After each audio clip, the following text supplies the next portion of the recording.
Good afternoon. Hello, everybody. Attention, please. Anybody who want to join me in our flight to Pakistan, please come here. We are going to start our travel from Japan to Pakistan. So if you don't want to miss the flight, please come here. And the topic of my presentation is that information must flow faster than water. So here, our journey is going to start. We are going to Tokyo, the Japan, the very modern city full of technology, and back to my country, one of the remote district and a small village. I'm going to take you to Laya.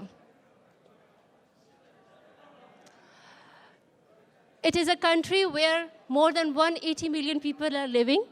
And this was the time when, back in 2010, more than 18 million people were affected by that super flood, mega flood of 2010. And where we are now, we have already landed this district. This is the Laya district. This is what happened when we went inside that village. There was damage all around. This is how our whole villages were impacted. And you can see the damage all around. Not a single house was there which was not affected. What you can see over there? It was water allwhere. And this is how the people were living over there. This is all that they were left. With all their belongings, they moved to the tents. And you can imagine the people who are living over there, the life doesn't remain the same. And it was not the same even for the women and for the children. This is how they have to live over there. So this was all damaged schools, damaged houses, damaged fields. And I think any of you, if you have to live like this, and this is the situation even after 6 months, that the flood water was still there. So you can imagine the pain, the sufferings, and the difficulties and hardship you have to live. And this is what happened to their livelihood. All the farms, they were left with a layer of mud, and they were not able to harvest anything. Now, let's come to a home. There's a small home where Hasina Bibi is living. She's the mother of 3 children, and she is 65 years old. She is the resident of District Laya, where we are now. And she was badly impacted, and all her farms, whatever the belongings she had, it was totally collapsed. And all the things, the crops they were having, it was totally destroyed in 2010. So this is what happened to her field at that time. But you know what happened?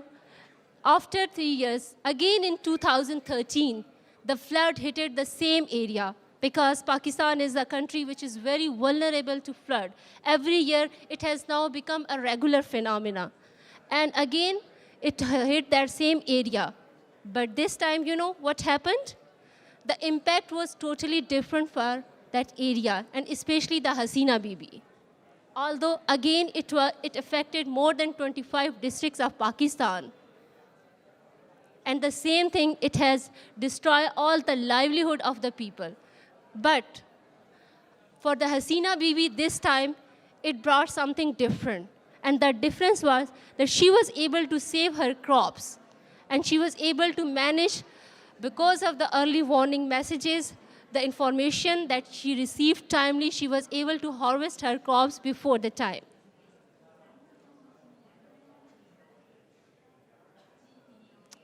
So you must be wondering what magic had happened over there.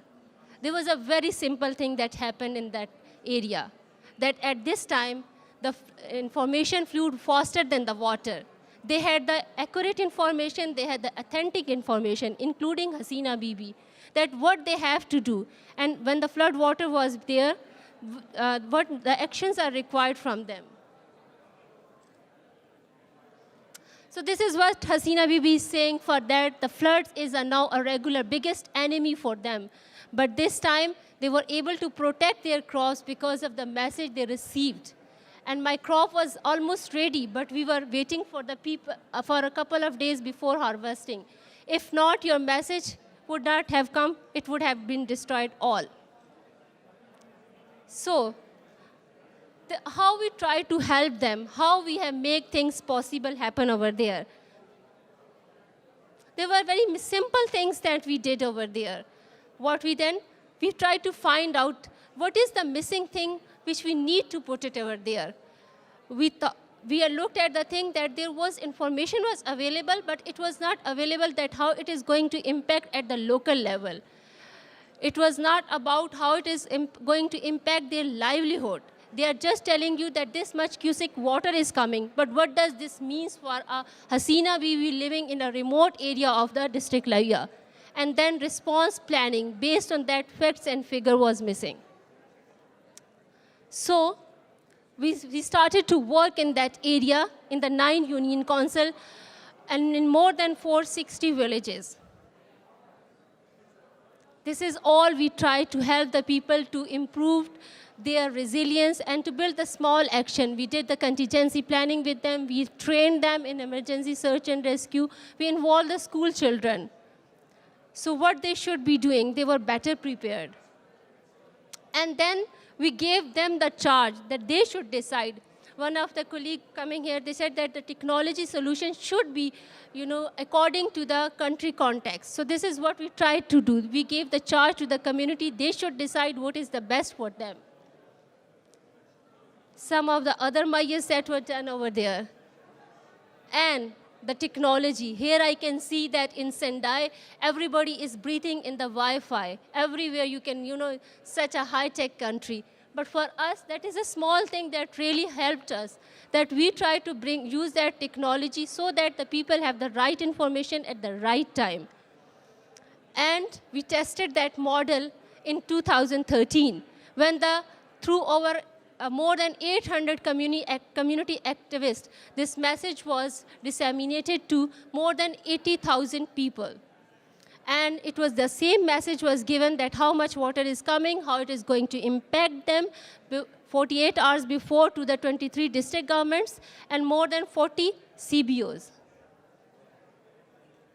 This is some other tools that we use at the community level, that how this information should be displayed at the various places.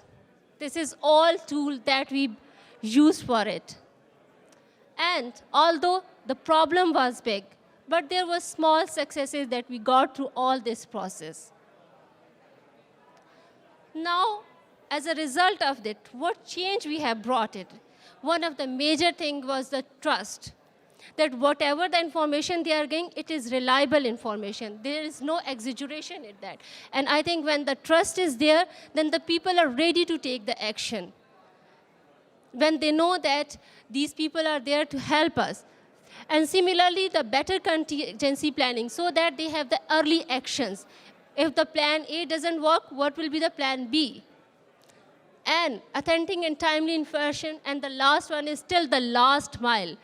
One of another colleague was mentioned that their disability, the people with the disability, how that information is going to reach there if we don't know that beforehand. So through that system, we identified those all houses where how many people are living, how many women are there, how many children are there, and how many disabled people, so that they should have that information and the early action should be taken accordingly. Now the question arises for all of us who are here on this big platform, who are looking for those global frameworks, that how we can have more of Hasina Bibis who with that small action was able to save, to some extent save her livelihood. How we can have more Hasina Bibis in all the other flood-prone areas of the world. And the things which are making them vulnerable in different situations. Again, technology in my country, you can see how much important it is for us. And around 125 million people are using mobile in Pakistan. So how we can use this technology so that to save more lives? And this is the picture that I took from Sendai. I was really impressed too when I went to the washroom that you people have a very high-tech washroom. We have to learn, how to use it. So for us, where on one side, for us, where we are using it for life-saving, so where you are living every time in the technology, some nation like you, how can help the people like us in Pakistan to transfer that technology so that it could be used to save the lives, so that information could flow faster than water.